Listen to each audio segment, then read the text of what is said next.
स्वागत है आप सभी का विवेक पाठशाला पे।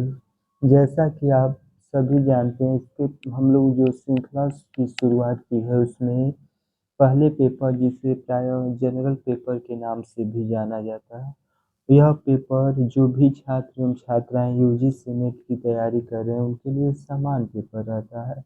हर इकाई से 5 प्रश्न पूछे जाने की संभावनाएं हमेशा बनी रहती हैं।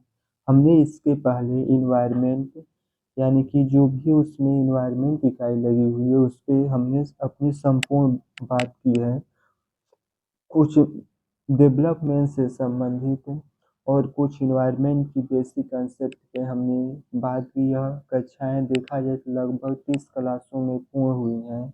अब हम लोग दूसरी श्रृंखला की जो शुरुआत की है, कम्युनिकेशन की शुरुआत की है। इसके पहले हमने कम्युनिकेशन की परिभाषा एवं कम्युनिकेशन के प्रकार में संकेत, चिन्ह, प्रतीक, कोड क्या होते हैं, शारीरिक यानी कि वर्बल एवं नॉन वर्बल कम्युनिकेशन पे हमने बातचीत की है।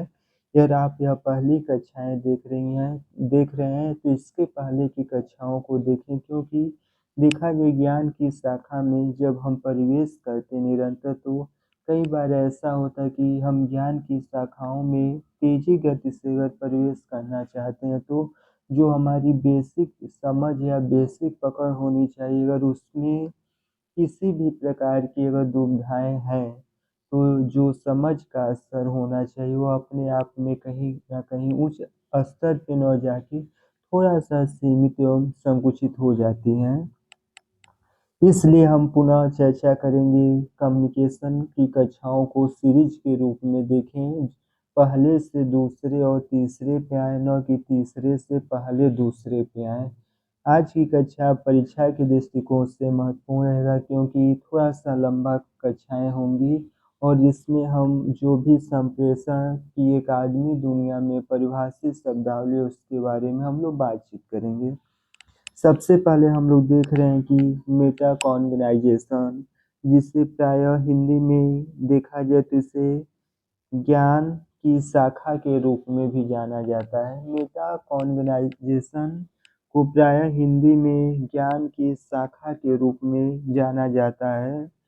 इसके माध्यम से देखा जाए यानी कि मेटा कॉन्ग्नाइजेशन के माध्यम से देखा जाए तो हम जो भी कुछ जानकारी देते हैं यानी कि जो भी हम कुछ इन्फॉर्मेशन किसी को देते हैं, उन इन्फॉर्मेशन में भी या किसी अन्य जानकारी को तलाशने का प्रयास किया जाता है, उसे हम मेटा कॉन्ग्नाइजेशन कहते हैं।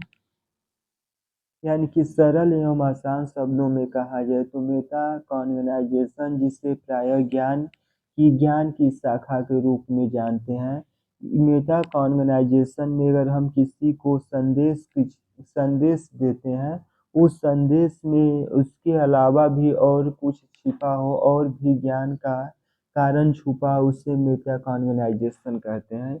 इसे देखा जाए, it can call message about the message, it can be call message about the message is self communication about the communication. यानी कि संदेश के अंदर अगर संदेश छिपा हुआ है तो उसे हम मेटा कॉन्ग्नाइजेशन कहेंगे।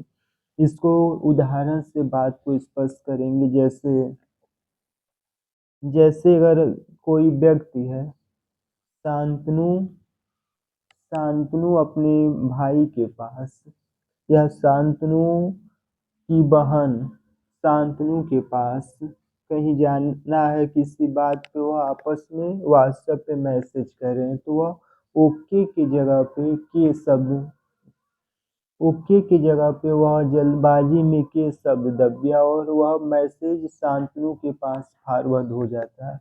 अब शांतनु के मन में अनेक प्रकार के विचार उत्पन्न होते हैं, यानी कि शांतनु के मन में अनेक प्रकार के विचार उत्पन्न होते हैं कि यह ओके आना चाहिए, लेकिन क्यों क्यों आया, कैपिटल क्यों आया, स्मॉल भी तो के आ जाना चाहिए या ओके भी आना चाहिए। यानी कि कहाँ से अनेक कारणों से लगाना शुरू कर दिए शांतनु, यानी कि जो सिंपल एवं ओके शब्द था उसको की गलती से फॉरवर्ड हो गया, तो इसके वजह से वह अनेक कारणों या संभावनाओं को तलाश करना शुरू कर दिए।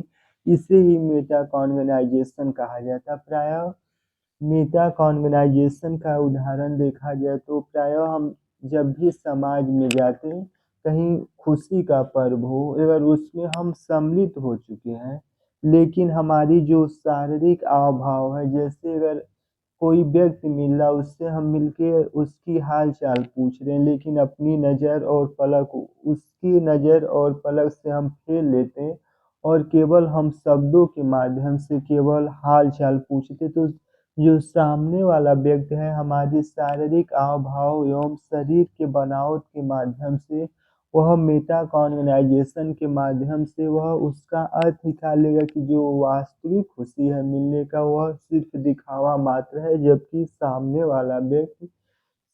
वाला व्यक्ति जो मिला है वह प्रसन्न नहीं है। इसे हम मेटा कॉन्गनाइजेशन कहते हैं। एक आदमी भाषा में यानी कि मैसेज के अंदर मैसेज, यानी कि ज्ञान के अंदर अगर ज्ञान समाहित है, उसे हम प्रायः मेटा कॉन्गनाइजेशन के नाम से जानते हैं।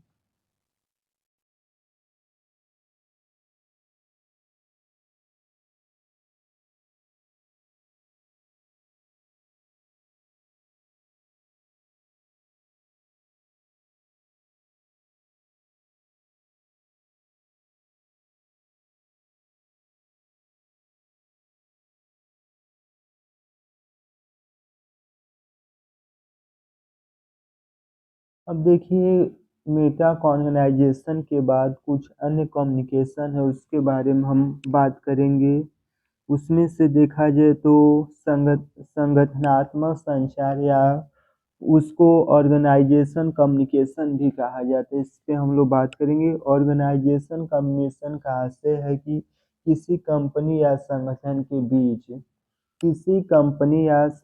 के बीच प्रायः किसी निश्चित उद्देश्य या लक्ष्य को प्राप्त करने के लिए, यानी कि निश्चित उद्देश्य या लक्ष्य को प्राप्त करने के लिए आपस में कम्युनिकेशन करके वह सभी लोग मिलकर उन लक्ष्यों को कैसे प्राप्त किया जाए, एक विचार विमर्श या प्रपोजल तैयार करके, इसे हम प्रायः प्रायः संगठन संचार या इसे ऑर्गेनाइजेशन कम्युनिकेशन कहते हैं।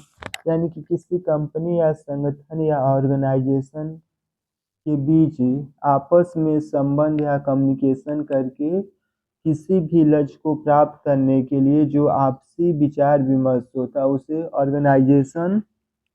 ऑर्गेनाइजेशन कम्युनिकेशन कहते हैं। इसकी प्रमुख विशेषताएं ये होती कि जो भी कर्मचारी या उस ऑर्गेनाइजेशन कम्युनिकेशन में जो भी व्यक्ति शामिल है, उसका लक्ष्य यानी कि उन सभी का लक्ष्य एक समान होता है, इसे हम ऑर्गेनाइजेशन कम्युनिकेशन कहते हैं।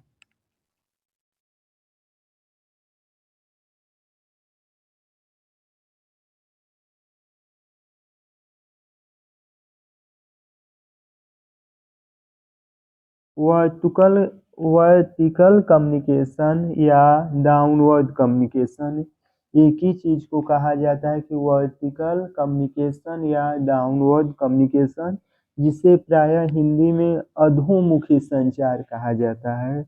यानी कि वर्टिकल कम्युनिकेशन या डाउनवर्ड कम्युनिकेशन को हिंदी में अधोमुखी संचार कहा जाता है।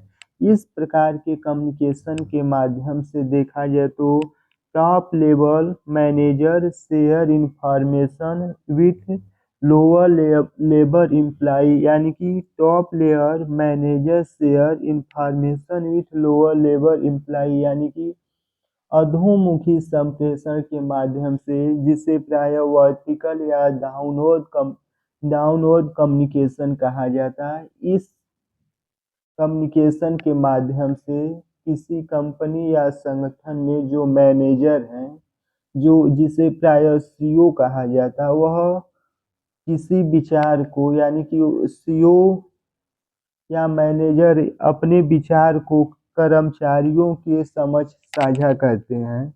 यानी कि जब देखा जाए तो ऊपर से नीचे की तरह जब सूचना का स्थानांतरण होता है, उसे हम वर्टिकल या डाउनवर्ड कम्युनिकेशन के रूप में भी जानते हैं। जैसे कोई अगर कोई भी कंपनी या किसी भी संगठन में कोई सीईओ या मैनेजर किसी सूचनाओं को वह जो भी जानकारी है वह निचले स्तर के कर्मचारियों के बीच साझा करते हैं तो उसे हम डाउनवर्ड कम्युनिकेशन के रूप में जानते हैं। अपवर्ड कम्युनिकेशन यानी कि जब कम्युनिकेशन को प्रायः ऊर्ध्व संचार कहते हैं। अपवर्ड कम्युनिकेशन के माध्यम से देखा जाए lower labour employee to higher labour employee, जब निम्न स्तर के कर्मचारी उच्च स्तर के कर्मचारियों के से सूचना सूचना का स्थानांतरण करते हैं उसे हम प्रायः अपवर्ड कम्युनिकेशन कहते हैं। इसे उदाहरण से देखा जाए तो जब निम्न लोअर के कर्मचारी उच्च लेवर यानी कि ऊंचे स्तर के कर्मचारी के बीच सूचनाओं को स्थानांतरण करते हैं उसे अपवर्ड कम्युनिकेशन कहते हैं। इसका एग्जाम्पल ये है कि जब प्रायः देखा जाए कर्मचारियों को तनख्वाह बढ़ाना होता है तो वह प्रायः हड़ताल करके या जो भी कर्मचारी हैं आपस में सहमति बनाकर वह मैनेजर के सामने अपनी बात करते हैं, यानी कि सूचना नीचे से ऊपर की तरफ जाना शुरू हो गया। इसे हम अपवर्ड कम्युनिकेशन कहते हैं।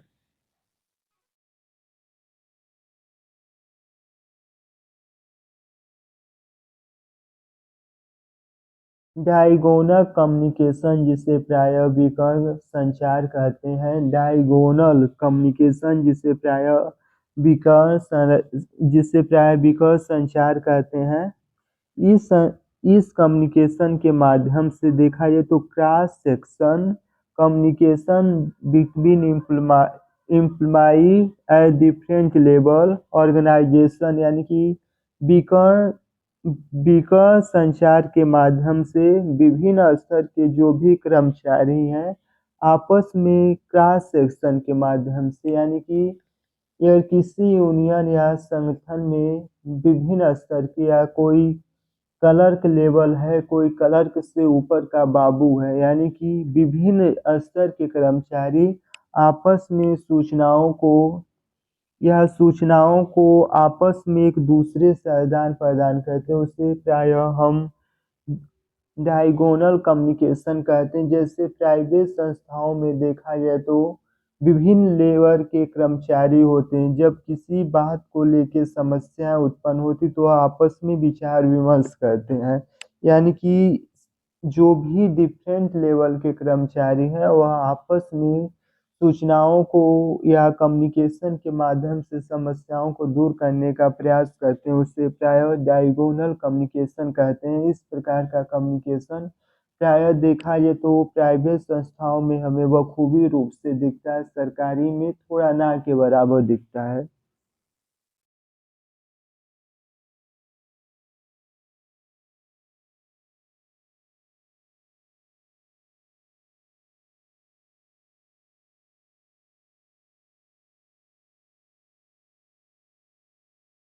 Inter and intrapersonal communication. Inter and intrapersonal communication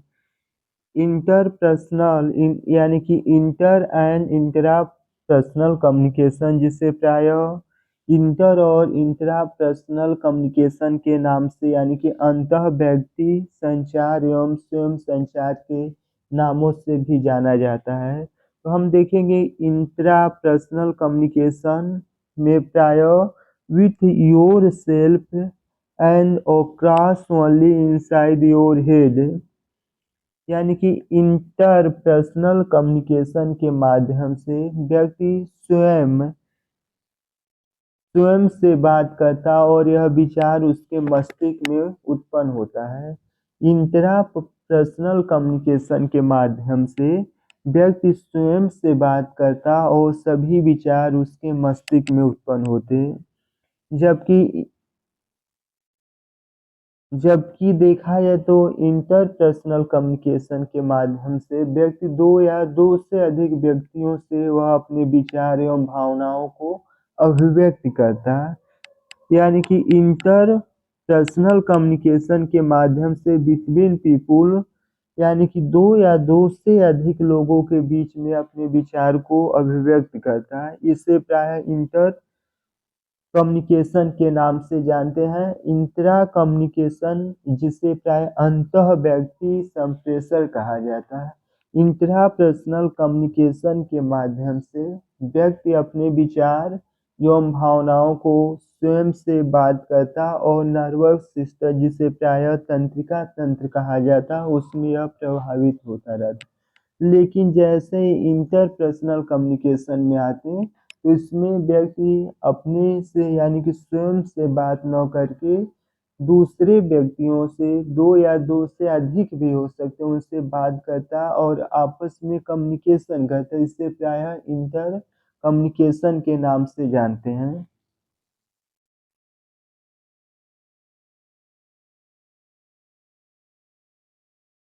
group and mass communication. Group and mass communication group और मास कम्युनिकेशन को प्रायः समूह एवं जन संचार कहा जाता है। तो हम ग्रुप कम्युनिकेशन के माध्यम से देखा जाए तो 3 or more people communication to achieve share a goal. Group के माध्यम से हम दो या दो से अधिक यानी कि संख्याओं में सीमित व्यक्तियों के सामने अपनी कम्युनिकेशन करते हैं और अपने लक्ष्यों को प्राप्त करते या लक्ष्यों को साझा करते हैं।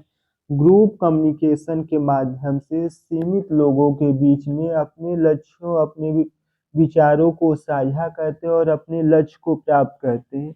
जबकि मास कम्युनिकेशन के माध्यम से व्यापक रूप से यानी कि बहुत बड़े स्तर पे message are sent to a long mass audience यानी कि देखा जाए तो मास कम्युनिकेशन के माध्यम से व्यापक स्तर पे इलेक्ट्रॉनिक मीडिया का उपयोग करके दर्शकों को